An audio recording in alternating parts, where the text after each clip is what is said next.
Okay, so we're talking about filmmaking. Did my first film in 2003 called Game Night. After that, I sent it out to distribution and got a couple distribution deals, actually contracts, but I was afraid to sign. So kind of tried to do some self-distribution. I did well, but because I was still tied to my job, it kind of held me back. That leads me to my second movie, After Buzzer Sounds. If you know my story, today, A Mother's Hope is a remake of After the Buzzer Sounds. And so from there, what I've learned though is being on a set of a movie, you got to try to keep your costs low, you got to try to keep your scenes low, but you got to find the best talent that you can to make it come alive. And so when you're on a set of a movie, sometimes you have to have multiple takes.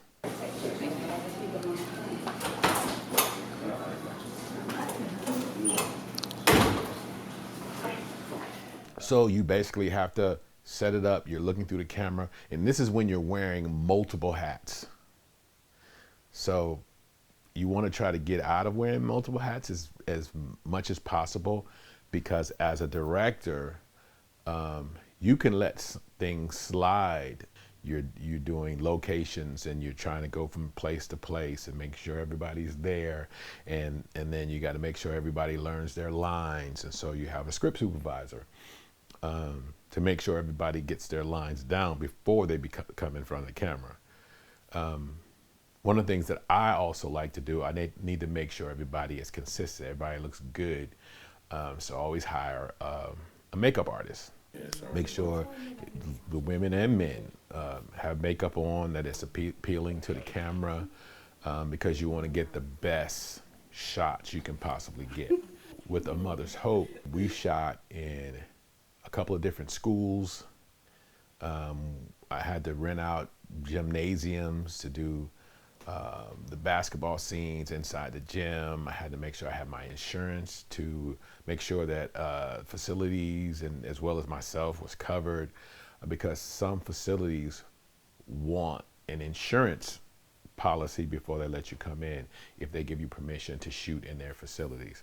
Make sure you have a good script, make sure you have good talent, make sure your script is going places, make sure it's telling a compelling story. And what I try to do is not have the story be a giveaway. I don't want you to figure out what's going on in this story in the first 10 minutes of the movie. I was shocked by the ending of the script. Like once I got to the part where they, the ending, I was shocked. I was like, okay, well, I didn't see that coming. When that happened, you're like, whoa.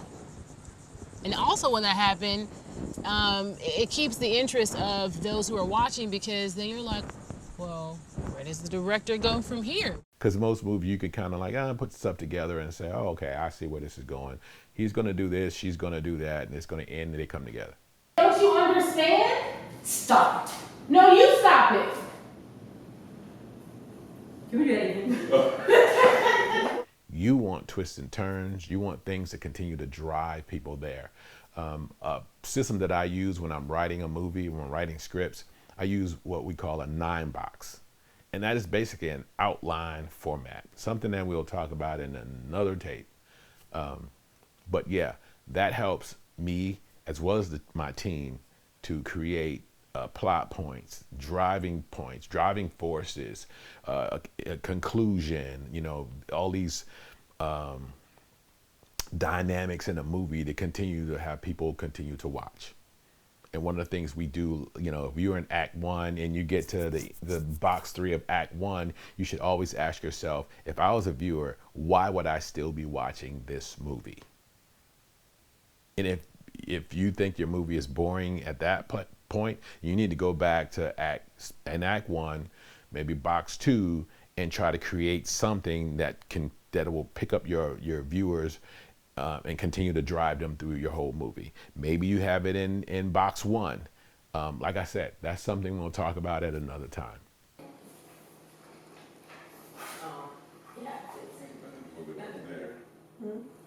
One of the biggest things for me is having clean audio. We would do Foley with practically everything. So we just recording sounds so we can put it in the scenes. For me, that was huge.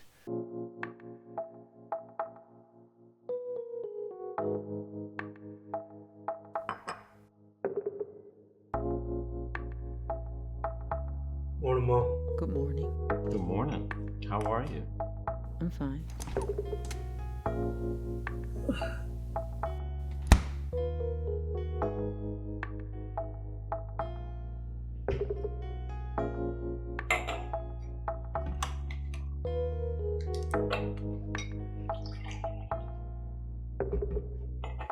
We had some scenes that we had to have rain in, and so we had to create the rain. So what we did is we took a sprinkler head and turned it upside down with some PVC pipe connected to a water hose and had it up in the air. And as our characters kind of went through and have the rain drop in front of the camera lens to give the appearance of rain. One of the other things that I had to do with A Mother's Hope is some special effects. So we kind of green screened the car driving in the rain. We probably could have done it in real time, actually shoot it, wait till it rains. But sometimes you might be waiting for a while for it to rain at night so you can get that perfect look that you want. So I just decided just to green screen it. Make it rain, Sean. Oh, straight up. Yeah. Hey, sweetie. I'm on my way home. How is your mom? She's been upstairs all day. I'm really worried about her. She hasn't eaten anything. She just sits there. One of the longest days that we had was during the shooting of the repast scene. We shot from, I would say, 9 o'clock in the morning, and we went until midnight. And then we had to turn around Sunday morning and be back in place. And we probably shot half the day of that.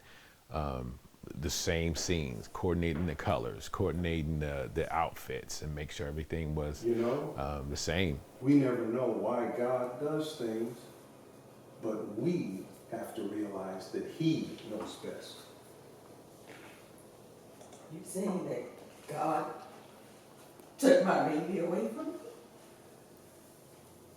Well, yeah. Well, then you tell me why. I don't know.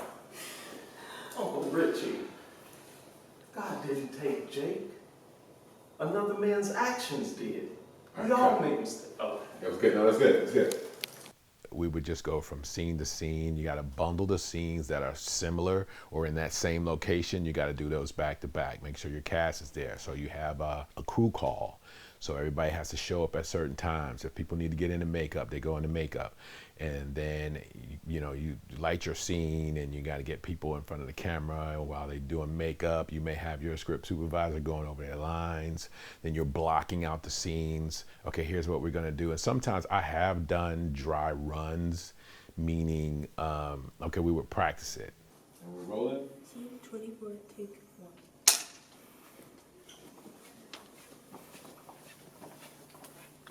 And action.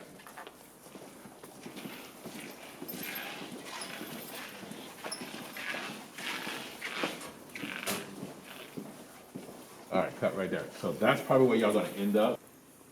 Action. I don't know, Jay. I mean, I know Jay likes me. He just won't say anything. Well, if you can't acknowledge that he likes you, then maybe he's afraid. Or worse. Cut! Sometimes when you're on a set as a director, you may get ideas to change part of the script, add another dialogue, something that you feel on the scene that can drive an interest. But it has to be very clearly thought out. And that's something I try to do all the time. I want us to be together. Girl, don't give him control over your life. I don't. Well, what if you went out with Jake? Oh my God. Look, Mia, what you want with Brian. Brian? Yeah. So what if you went Brian? Look, Mia, and if you Jake? go out with Brian, then you'll know if Jake really likes You you. know if Jake really likes you. Oh my gosh, I cannot do that. Okay, ready? I don't always think that, okay, the way the script is, I might have to shoot it exactly the way the script is. I don't do that. Sometimes my artist, the actor, may have a creative idea, and check this out. Just say, let's try it. If it works, cool. If not, we can always go back to the original. All right, action. So then you go, oh my gosh. I don't have a blooper reel, I'm literally gonna cry. Look, Mia, if you go out with Bryant, then you know if Jake really likes you. Look, Mia, if you go out with Bryant, then you know if Jake really likes you. Okay, all right, ready? And try not to look in the camera, because you look over here several times. Oh, sorry.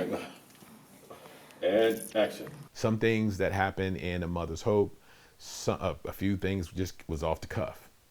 And it worked perfectly. We had to create a scene within the shooting of the movie. There's an alley scene that the main character had to walk down that originally it was done in a pawn shop. And because the pawn shop at the time, we felt strongly about, okay, well, why don't we just do this a gun off the street? We had the character walk down an alley. And so we kind of created that at the last moment. Here's what that looks like.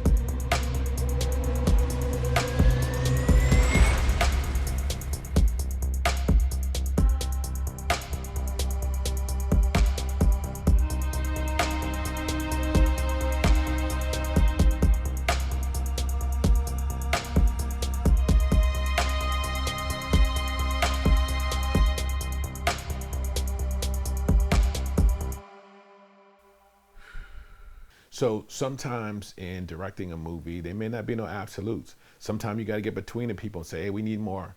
We need more energy here. We need more of this. We need more of that. And so you have to convey that to your artist at that point to get the best that you can get during the time of shooting.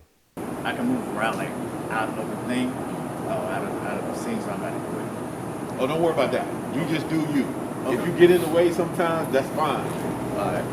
Just let your emotion take, because if you practice backing up, that's where your intensity going to be. Some things that are very important, and when you're dealing with your artist, when you're directing on the fly, when you're directing a scene, you need to make sure you take time to find out, okay, how do I want this scene to come out? What can I do to make it look the way I want it to look? But those are serious questions that you need to, ask yourself. Y'all can't be peeking around the corner.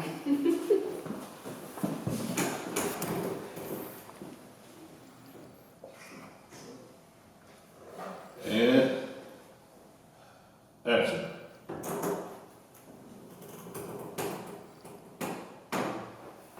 All right, one more time, I'm sorry.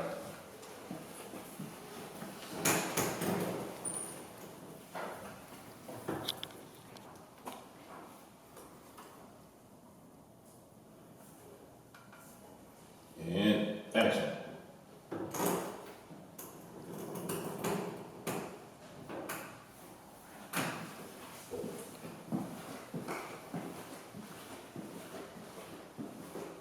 Cut. Mom, it looks like it's just a couple of letters from Jake, but they're both from colleges in Michigan. Yeah. Your brother's been getting those for the past few months. By the way, could you pick him up for me? He has practice. Oh, of course. But is there anything else you need to get while I'm out? No, just your brother. Okay, I'll bring it back. Sometime I shot with one camera, sometime I shot with two cameras. And I wanted to also have a behind the scene camera to try to catch a lot of things that were going on behind the scenes. But leave it open in the beginning. Yeah. So blah, blah, whatever, doing that, then. You want me to turn a certain way? So this. Yeah. Boy, that's gonna be a makeup on it. You want me to pretend like that? you, yeah, like you go did. That way. Well, like you did last time. I don't remember what. You can't say that last time. I don't remember. Did I really? It's gonna be makeup on the. If I really had. If you want me to fake. You can fake if you can. I mean, I don't know if that looks real. I mean, it's a brand new towel. I mean, if you know, I could do something later with it. Okay, so you don't care if makeup gets on it. That's all I need to know, basically. Okay. All right, get in that mirror again. Let me see what the.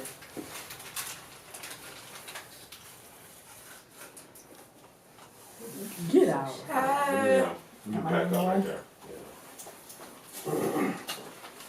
Oh, I took If you've seen some of my movies, you know there's no hissing or dead sound because of the way we go about it. I have even called actors in if I can't get out the sound, the background noises, then we would basically come back in the studio and re-record audio. You might only have a few lines, and then I have to sync up your audio with what you did on the actual scene. Well, Mom, okay, so... Been at school 2 years now. Okay. Well, Mom, okay, so I've been in school for 2 years now, and you know, I like it, but I just really want to come home. The past year, in the year, let me say, of 2024, I did my premiere. I went to a couple of film festivals. I did a couple of showings in movie theaters. I submitted my movie to distribution companies, where it was able to sign with a distribution company. My movie was released all in 2024. One of the things I had to learn about filmmaking is just because you sign with a distribution company, that's not the end. That's where the beginning starts. You know, you have to market. So the distribution company's job is to get you on streaming platforms. And the distribution company that I signed with did that. And so now what I had to do, aside from the marketing they did, is I had to make sure I could steer everybody that I knew and people that I didn't know. I had to steer them to those platforms where the movie was available. Because if nobody knows your movie is available on Tubi, or nobody knows your movie is available on Amazon Prime, they may not see your movie because they don't know it's there. So you had to start that to drive people there. I put commercials on local television stations. I'm gonna go in here, I'm gonna do some television and promote the movie A Mother's Hope. Let's go.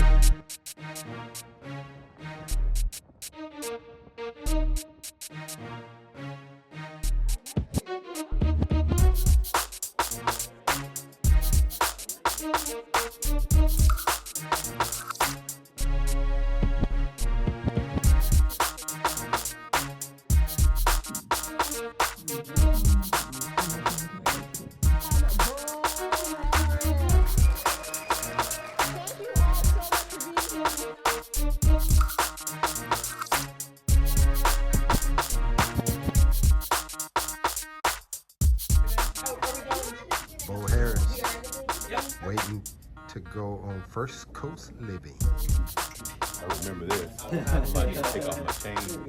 I think it should be fine, honestly. Yeah, it's pretty good.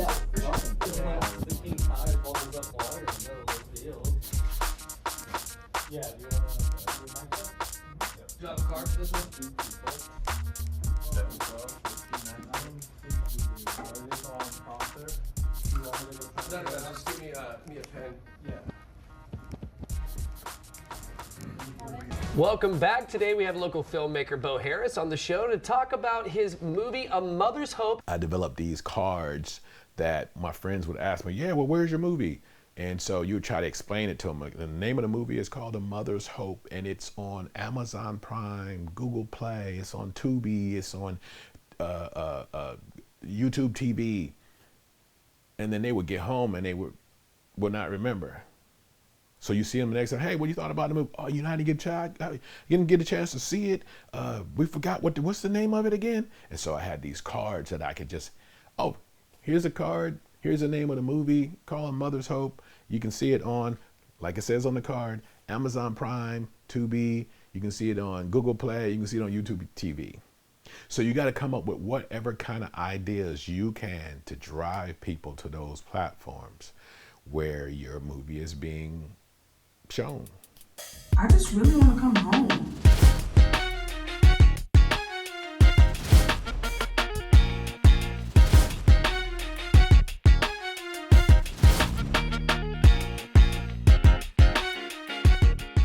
Another thing I was able to do is people start requesting. Because of some of the content of the movie, I got requests to come into schools and talk to students. And so I did that. I've been in the colleges. For me, it was all about being the best that I could be. So I used to study photographer's tape. To talk to students about filmmaking, about my 25 years experience in television news, and basically what the process is, what I did. Now, of course, everybody's going to start in different places. So everybody may not have the same information. Now, the goal and the hope is to continue to get better, because I can tell you the first movie I ever shot, Game Night, the quality of that movie versus the quality of where I am now with A Mother's Hope is day and night. And the more movies you do, the better your quality will be. Make sure your audio is good, and make sure you get enough people to help you to get those jobs done. That's very important. Even if you had to do an internship with colleges, or you know, if you can get people for free, or you may have to pay for certain services. For me, I think it's important to pay for an audio person, or get somebody to just simply do your audio. That is huge. And when I say audio, make sure you get a boom mic, and make sure your sound, your actors' audio is picked up very clean. For me, that is huge. Also want to talk about film festivals. It is important to go to film festivals, because going to film festivals is where I learn a lot of connections. I learned what to do next. I attended the seminars to find out, oh, okay, that's what you do? Oh, yeah, make sure your contract. So, and that's another thing. Make sure you're signing contracts with everyone about everything. You have to sign location contracts. You have to sign contract with your talent, with your artists, even people behind the scene, your makeup artists. Contract, because when you get to deliverables, and that's a whole nother thing that we'll talk about another time, you must have everything legit. I caught up to Sharon at a film festival. Hello. Hey, Sharon. Hi, good people. So what are you doing here? So we are at the Christian Worldview Film Festival in Albany, Georgia. It's the big one hosted by the Kendrick brothers. Awesome time. So many good sessions, workshops, guest speakers, and then you get to meet up with your actor friends, your director friends. I guess that's why Bo came in, and we got Richard here with the sound. But yeah, so it's just a good time. Everybody can collaborate, good projects coming up. So yeah. All right, I'll see you guys later. In the spring of 2025, our next production starts. That movie is called Trying Times. Currently, that is the name of it. But we're also working on a 13-episode television series called Choices. And my team and I have been tirelessly putting that together. And I think that's something that everybody's going to be interested in watching. We're writing a show, or did we decide on a short series or a movie? Who knows? You just got to stay tuned and find out. Exterior coffee shop day. Jessica parallel parks, gets out of her car and crosses the street. It's a 13-episode TV show following the life of Jessica. She is a high-powered attorney, and she's navigating life, friendships, love, and her career, and just trying to make it through, get through all the hurdles that come with it. And she also has this mirror that her grandma left for her that she uses to help her get through life. I hope that it touches people and lets them know or understand that everyone has choices in life that they have to make. I get to dive into a part of my writing skill set that I hadn't done as a author. So if you haven't already, like our page, go to our website, bofilmworks.com. You can also go to all of our platforms, follow us, subscribe where you can subscribe. You'll get more information, more content on the things that we're doing. If you're an actor, we're always looking for talent. And finally, let me say that A Mother's Hope right now can be found on Amazon Prime. It can be found on Google Play. You can find it on YouTube TV as well as Tubi. And with that, we'll see you next time.